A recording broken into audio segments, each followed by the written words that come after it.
নমস্কার বন্ধুরা, মৌসুমি kitchen and ব্লগে আপনাদের সবাইকে স্বাগত।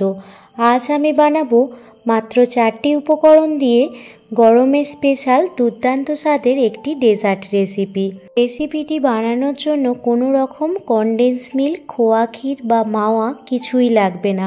মাত্র 4টি উপকরণ দিয়েই খুব কম সময়েই খুব সহজেই এই ডেজার্ট রেসিপিটি তৈরি হয়ে যায়। রেসিপিটি এতটাই টেস্টি হয়, বড় থেকে ছোট সবাই চেয়ে চেয়ে খাবে। তো চলুন বন্ধুরা, আর দেরি না করে রেসিপিটি দেখে নিন। রেসিপিটি প্রথম থেকে শেষ অবধি দেখার অনুরোধ রইল। ডেজার্ট রেসিপিটি বানানোর জন্য একটি প্রথমে কাচের বাটি নিয়ে নিয়েছি, তার মধ্যে 1 কাপ পরিমাণে সাবুদানা নিয়ে নিয়েছি। এখানে আমি মাঝারি সাইজের সাবুদানাটা নিয়েছি, আপনারা চাইলে ছোট বা বড় দানার সাবুও নিয়ে নিতে পারেন। প্রথমে সাবুটা 2 থেকে 3 বার ভালোভাবে জল দিয়ে ধুয়ে নেব। ঠান্ডা ঠান্ডা এই সাবুদানার ডেজার্ট রেসিপিটি এতটাই টেস্টি হয়, গরমের দিনে আপনারা খেলে অনেকটাই আরাম পাবেন আর আপনাদের মন প্রাণ সবে জুড়িয়ে যাবে। সাবুদানাটা 2 থেকে 3 বার ভালোভাবে জল পাল্টে ধুয়ে নেওয়ার পর আরও কিছুটা পরিমাণ জল দিয়ে দিলাম। এবার ঢাকনা দিয়ে আধ ঘন্টা মতো ঢেকে রেখে দিলাম। অন্যদিকে গ্যাসের ওভেন জ্বালিয়ে কড়াই বসিয়ে দিয়েছি আর কড়াইতে 500 ml গরুর দুধ দিয়ে দিলাম। এখানে আমি খাঁটি গরুর দুধ নিয়েছি, আপনারা প্যাকেট দুধ দিয়েও রেসিপিটি বানাতে পারেন। দুধটা প্রথমে খুব ভালোভাবে ঘন করে নিতে হবে। ভালোভাবে ঘন হয়ে গেলে ওই দুধ থেকে 2 হাতা দুধ একটি বাটিতে উঠিয়ে নিচ্ছি। ওদিকে আধ ঘন্টা ধরে ভিজিয়ে রাখা সাবুটা দেখুন অনেকটাই বড় হয়ে গেছে। এবার জলটা ফেলে দেব আর সাবুদানাটা দুধের মধ্যে দিয়ে দিচ্ছি। জল ঝরিয়ে নিয়ে সাবুদানাটা দেখুন দুধের মধ্যে দিয়ে দিলাম। সাবুদানা দুধের মধ্যে দিয়ে দেওয়ার পর 5 থেকে 10 মিনিট ভালোভাবে ফুটিয়ে নেব। সাবুদানাগুলো খুব ভালোভাবে কুক হয়ে যায়। সাবুদানাগুলো যখন কাঁচের আকারে চলে আসবে তখনই বুঝতে পারবেন সাবুদানাগুলো একদমই সিদ্ধ হয়ে গেছে। 10 থেকে 12 মিনিট ফোটালেই সাবুদানাগুলো খুব ভালোভাবে সিদ্ধ হয়ে যাবে। যে 3 হাতা দুধ তুলে রেখেছিলাম তাতে 5 চামচ পরিমাণে গুঁড়ো দুধ মিশিয়ে দিচ্ছি। এই গুঁড়ো দুধ মিশিয়ে দেওয়ার ফলে এই ডেজার্ট রেসিপিটি খেতে আরও বেশি টেস্টি হয়ে যায়। ঠান্ডা দুধে গুঁড়ো দুধটা গুললে খুব তাড়াতাড়ি গুঁড়ো দুধটা গুলে যায়, সেই জন্য দুধটা তুলে রেখেছিলাম। দুধের সাথে গুঁড়ো দুধটা ভালোভাবে মিশিয়ে নেওয়ার পর সাবুদানার ডেজার্টটার মধ্যে সেই দুধটা দিয়ে দিলাম। গুঁড়ো দুধ দিয়ে দেওয়ার ফলে সাবুদানার ডেজার্টটি খেতে আরও বেশি টেস্টি হবে। হাতের কাছে গুঁড়ো দুধ থাকলে অবশ্যই দেবেন। এবার দুধের মধ্যে দিয়ে দিচ্ছি ছোট বাটির 1 বাটি চিনি।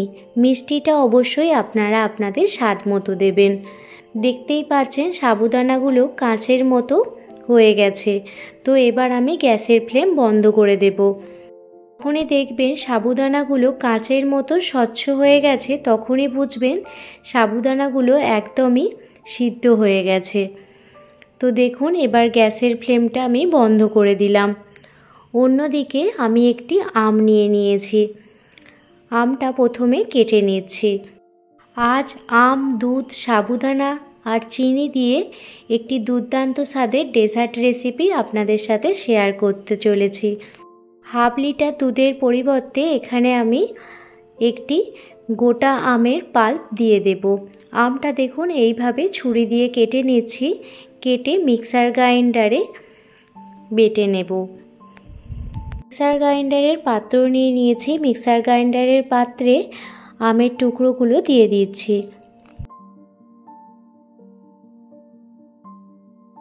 সমস্ত টুকরো করা আমগুলোর একটি স্মুথ পেস্ট বানিয়ে নিয়েছি। এবার একটি কাচের বাটিতে সাবুদানার পায়েসটা ঢেলে দিচ্ছি। সাবুদানার পায়েসের ঘনত্বটা আপনারা যদি এই রকম রাখেন তাহলে সাবুদানার এই ডেজার্টটি খেতে বেশি টেস্টি হয়। আর সাবুদানা যখন ঠান্ডা হয়ে যায় অনেকটা পরিমাণ ঘন হয়ে যায়। দুধের সঙ্গে সাবুদানাটা যখন ফোটাবেন তখন ঘনত্বটা সামান্য পাতলা রাখবেন। এবার সাবুদানার পায়েসের মধ্যে সেই আমের পাল্পটা দিয়ে দিয়েছি। আমের পাল্পটা এখন মেশাচ্ছি, কারণ আমের পাল্প দিয়ে যখন ফোটানো হয় দুধের সাথে তখন কিন্তু সেই দুধটা কেটে যায়।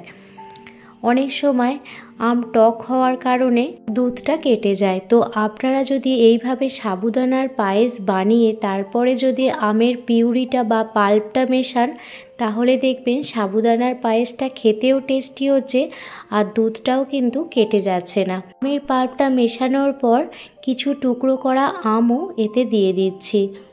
ডেজার্ট রেসিপিটি যখন ঠান্ডা ঠান্ডা আপনারা খাবেন আর মুখে যখন এই আমের টুকরোগুলো পড়বে খেতে আরও সুস্বাদু লাগবে।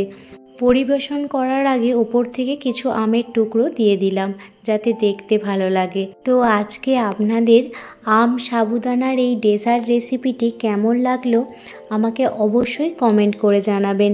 যদি ভালো লেগে থাকে প্লিজ একটি লাইক কমেন্ট শেয়ার করে আমার পাশে থাক। গরমের দিনে একবার হলেও এই সাবুদানার ডেজার্ট রেসিপিটি বাড়িতে ট্রাই করে দেখুন।